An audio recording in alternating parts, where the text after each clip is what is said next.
আসসালামু আলাইকুম। আলহামদুলিল্লাহ, আমাদের খামারের পাড় মেরামতের কাজ ইতিমধ্যেই শুরু হয়ে গিয়েছে। এবার আমরা পুরো পাড় নতুন করে না বেঁধে শুধু পাড়ের উপরের দিয়ে হালকা করে মাটি দিয়ে ভাঙ্গা ও দুর্বল অংশগুলো মেরামত করছি, যাতে করে এই পাড়টি ব্যবহার করে আমরা আরও একটি মৌসুম নিরাপদে মাছ চাষ করতে পারি।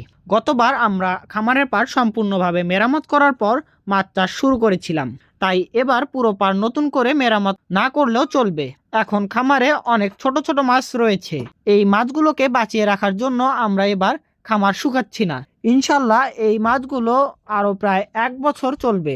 আমাদের পরিকল্পনা হলো আগামী বছর খামার শুকিয়ে ভালোভাবে নতুন করে পাড় মেরামত করব এবং তারপরে আবার নতুন করে মাছ চাষ শুরু করব।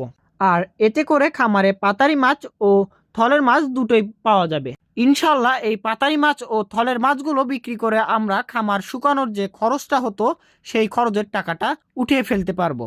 সবাই আমাদের জন্য দোয়া করবেন যেন আল্লাহ আমাদের এই পরিশ্রমে বরকত দান করেন এবং আমাদের খামারকে সফল করেন। সবাই ভালো থাকবেন।